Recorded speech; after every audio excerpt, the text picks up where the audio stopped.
문재인 대통령이 민정수석실 특별감찰반 비위 사건에 대해서 입장을 밝혔습니다. 이에 앞서 어젯밤 순방에서 돌아오자마자 조국 수석으로부터 보고를 받았습니다. 문 대통령은 특감반 개선 방안을 마련하라고 조국 수석에게 지시했다고 합니다. 청와대 취재기자 연결해서 잠깐 좀 얘기 더 들어보겠습니다. 이서준 기자, 조 수석에게 이런 지시를 내렸다는 것은 조 수석을 계속 신임하겠다, 그러니까 유임시키겠다 이렇게 해석이 된 거죠? 네, 문재인 대통령은 이 청와대 안팎 공직기강 확립을 위해 관리 체계를 강화하고 특별감찰반 개선 방안을 조속히 마련해달라고 조국 수석에게 지시를 했습니다. 관리를 잘해달라는 메시지도 있지만 조국 수석에게 민정수석으로 계속 일해달라는 쪽에 방점이 더 찍혀 있습니다. 예. 어젯밤 보고에서도 조국 수석 책임론에 대해서는 전혀 거론되지 않았다고 합니다. 아시는 것처럼 지금 야당은 계속해서 조국 수석의 경질을 강력하게 요구하고 있습니다. 대통령이 조 수석을 신임하는 배경 뭐라고 봐야 될까요? 예, 특별감찰반 비위 사건에서 민정수석실이 절차 또는 법령을 어긴 것은 없다라는 게 청와대의 입장입니다.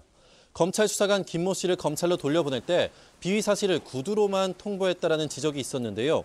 가장 문제가 됐던 김 씨를 우선 검찰로 돌려보내고 나머지 다른 수사관들 조사를 마친 뒤에 비위 조사 내용을 공식 문서로 보냈기 때문에 문제가 되지 않는다는 게 청와대의 설명입니다. 예. 문 대통령이 대검찰청 감찰 조사 결과가 나오면 국민들이 올바르게 평가할 것이다 이렇게 얘기를 했는데 무슨 의미로 한 얘기입니까? 앞선 얘기들과 같은 내용이긴 합니다. 청와대 직원이었던 김모 씨의 비위가 문제가 되긴 했지만 민정수석실의 대응은 현재로서는 적절했다고 판단을 했다는 뜻입니다.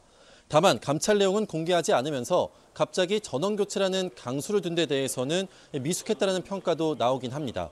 하지만 정무적 판단은 미흡했을지언정 경질로 책임을 물을 만큼 부적절한 결정은 아니었다는 것으로 보입니다. 예, 혹시 이에 대해서 야권 쪽의 반응이 나온 게 있는지요?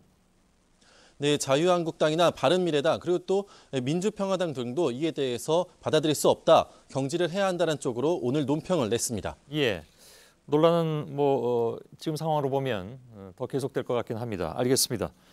이서준 기자가 전해드렸습니다.